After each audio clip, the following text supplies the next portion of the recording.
WTF is that doing in the Junkyard is back with volume 24, and I know we haven't done one of these in a while, so we're going to do a lot of cars in this video. We got a 64 Catalina, we got a 64 Ford Fairlane, we got a 60 Ford Thunderbird, we got a 1973 Chevy El Camino with a big block, a 1981 Mercury Zephyr, which is pretty much a Fairmont, a 1975 Lincoln Town Car, which are usually nice, but this one isn't, and a 1978 Nova. So let's go to the yard. All right, so I'm out here at the LKQ pickup part in Santa Fe Springs, and I saw they were actually setting out their line of classics, which just went out about a half an hour ago. So you can see people already out here stripping it. Some guys already grabbing the seats out of the 64 Catalina. So we're going to film these for posterity's sakes, I guess. So this guy looks like a 389 in it, probably with a, guessing like a 2-barrel carburetor. And this thing looks like it wasn't on the road off the road very long. Actually, it's got a 2012 sticker on the original license plate on the back. But actually, it doesn't look rusty. This guy's going to town on the interior, pulling literally everything off. Usually when they get these classics in, everything's kind of gone. So I'm going to shut this off, and I'm going to go back around the other side to show you, so I don't have to walk past these guys. All right, continuing on the back side of the car here. This is the original black license plate with the Glendale frame on it. Usually they take the plates off before they put them out. So this is only off the road since 2012, so chances are it was probably a car that could have been gotten running pretty easily. Of course, there's a four-door, so it's a four-door hardtop. I expect by this afternoon, everything on this car is probably going to be stripped. All this chrome, the badges, everything.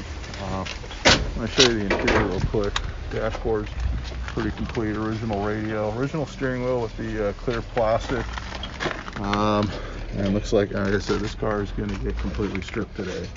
But still kind of sad to see this kind of classic winding up out here at the yards. Yeah, I used to... I'm going to get closer in here on the dashboard.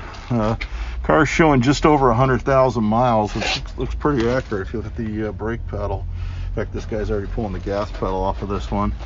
So it still has the original AM radio in it. Yeah, it's ready to pull out. This car looks like pretty unbutchered, man. This thing, really sad to see out here because it's actually in decent shape. There's the VIN tag for all you VIN tag nerds out there. But you even got all four original wheel covers, everything. And wow, just a real shame to see this out here. All right, well, this looks like it was pretty well stripped actually before it wound up out here, which happens a lot. Like people get the car, they strip off what they needed, and they send the rest to the wrecking yard. This is a 1964 Ford Fairlane. It's like it's got a little, probably a 265 or 289 in it. A little small block Ford. And the whole front clip was already off this car. Even on the picture online, the front clip was already missing. It was a four-door, so I'm guessing it was parted out for either like a two-door or a station wagon. All the dash stuff's gone. It's like it's got like a glass shower door in there. Some of the other pieces in there. Looks like the horn rings in there. Just different bits and bobs. Probably just something they needed out of the way. Clear out some room for some projects and things. This one's got a original dealer tag. You don't see those in California very often because the California dealers didn't use this. This car is originally from North Dakota. So bumper's already missing. Taillights are still there, but I imagine they repop those, so you can probably get better ones for probably not a lot of money. Someone already took the wheel well opening. I'm guessing this car was purchased as a parts car, and this is kind of what remains that they didn't need, and that's kind of why it's here. Steering column sitting there as well.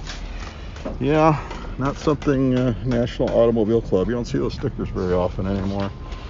But yeah, 64 Fairlane. Would have been restored? Oh God, no. But still interesting to see. All right, here's one I'm expecting to get a lot of comments on because this one's really sad to see here. This is actually a 1973 El Camino Estate. So it had the fake wood on the side, which of course is all faded. This one has those magical numbers right there, 454. So this one actually has a big block Chevy in there. So it's got a torquer intake, 396 valve covers, but So I don't know if it's 454 or 396. Obviously, they're pretty much identical from the outside. So either it was replaced with a 396 or it just has 396 valve covers. But it's got a torque intake, Holley carburetor. So somebody's little hot rod here. So yeah, kind of interesting to see something like this still popping up at a yard, like not in some enthusiast driveway. Yeah, it's got a little bit of damage down there in the rocker, but still, it's an El Camino. Obviously, it's not the earlier body style that is 1972, which are more popular. But these are still popular. This is still a pretty smart car, and still something someone might actually done something with, especially being in a state. I don't think I've ever seen one of these in good condition, like one of these estates with the fake wood. Usually you see more of like the Rancheros, which they made the Ranchero Squires. They had the fake wood on it. Automatic on the column. It's got some Sun Pro gauges in it. It's like it had air. It's got the ball cooler there. Man, something really interesting to see. Something I've probably never seen. I don't think I've ever seen an El Camino estate with fake wood. But here's one right here at the pick-apart. Here's another interesting car out here on this classic line. Actually, they put out a Fairmont as well, so I'm going to have to check that, see if there's anything I need on that car. Here's a 1960 Ford Thunderbird. Now this one looks like it has a 352 in it, so it's got the FE block in it. It's a power brake car, power steering car, new air conditioning. Still has the puke tank, the little reservoir there. It's actually got a puke tank on the firewall. This one's pretty complete. This one looks like it was fairly rust-free. And the thing I like about these cars is they kind of look like a custom car from the factory. So this one's really surprising to see out here, because this car actually appears to have been very restorable. The rockers are good. Let me put my carburetor down. I gotta hold on to that because I pulled that off the El Camino. This guy, wow, check this out. It looks like it was in fairly good nick. The seats aren't terrible. I mean, it looks like it was a car that just maybe it was a running driving car that got parked for many years. This one, no one's really stripped yet. It's got the 3 taillights on each side. Bumper's intact.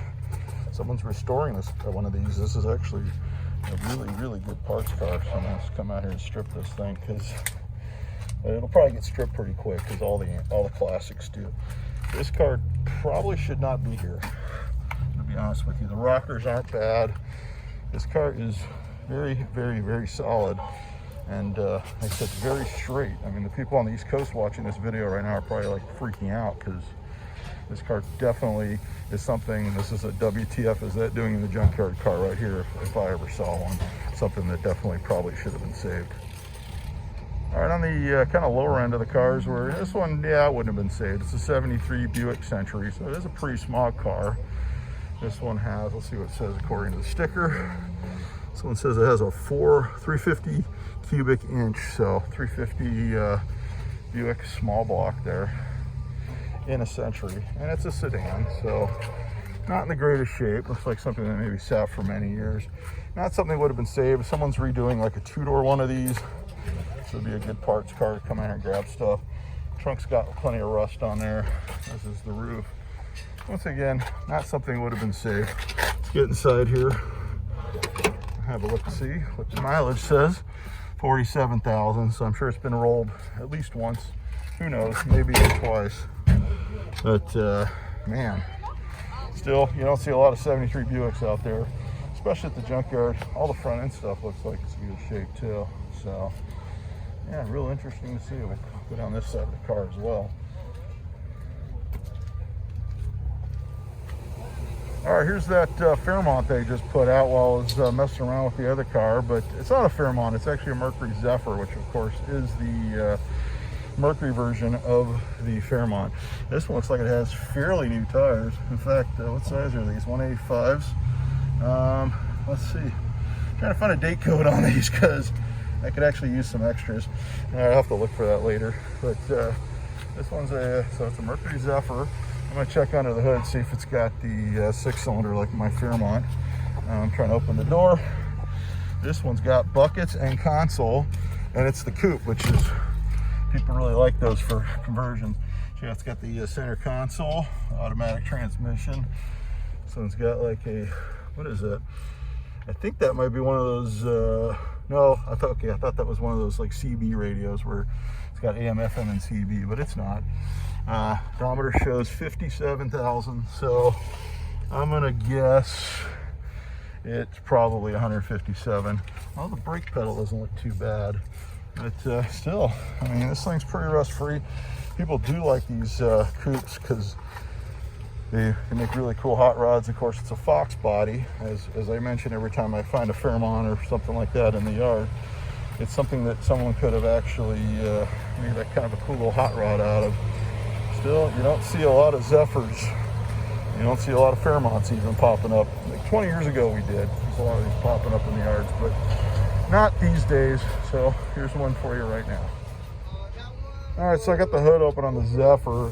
The prop rod is missing, of course. This thing was very cobwebby, so it's been sitting for probably a million years.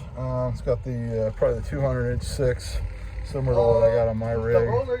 But man, this thing is pretty disgusting. I don't need another carburetor. I've actually got 3 of these carburetors now, and I finally found one that runs pretty good, so I'm happy. But if anyone needs any parts for a Mercury Zephyr / Ford Fairmont, or even early Fox body Mustang, and you have the 200-inch 6, this guy is sitting out here at the wrecking yard. There's another interesting class. This is a 1975 Lincoln Continental town car with the big old 460 in there for all you gas guzzling fans.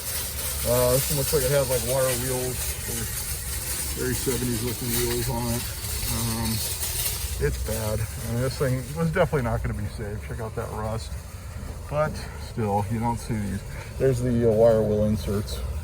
I'm not sure I want to go inside there. It looks like it's pretty disgusting, and dash is already falling apart. Someone might have been living in there. They could be dead for all I know. Yeah, I'm not going in there. But man, look at all that caulking they put on the back window. This car's pretty bad. It's pretty worn, and it definitely probably needed to die. But still, there's some good parts. In fact, there's a guy crawling under it on the other side, probably pulling something off for his Lincoln Continental, I'd imagine. Let's see if we can see the inside. Yeah, like I said, not something that would have been saved, but here it is, sitting at the pick apart with one guy actually crawling under there, pulling stuff off of it. Now here's a 1978 Chevy Nova, so this one's a smog gear, so that's probably one of the reasons why it may have wound up out here. It looks like it's sat for many, many years. Let's see if we can get the door open. As I set the carburetor, I got off of the El Camino down. Interior, it's pretty bad. Showing 67,000. Probably been rolled. Man, headliner shot, typical GM stuff. But wow, there's the faceplate for the stereo. For all you remember, guys remember when you used to carry around the faceplates. So it has like an older CD deck in it. But yeah, I don't know. It's dented up, it's a 4-door, and it's a smog era car. So not necessarily something that would have been saved. So that's going to wrap things up for volume 24 of What the F is that doing in the junkyard. I know someone's going to ask it. I did try to get that torquer manifold off of that El Camino. One of the bolts heads was stripped. I could not get it. I didn't have enough tools, and actually I had to pick up my daughter because I split custody like literally like 2 hours later. So I basically had to leave it. At least I got the carburetor. If you like what you see, be sure to like, subscribe, leave a comment as to what car you're crying the most of being in the junkyard. And until next time, I'll be seeing you.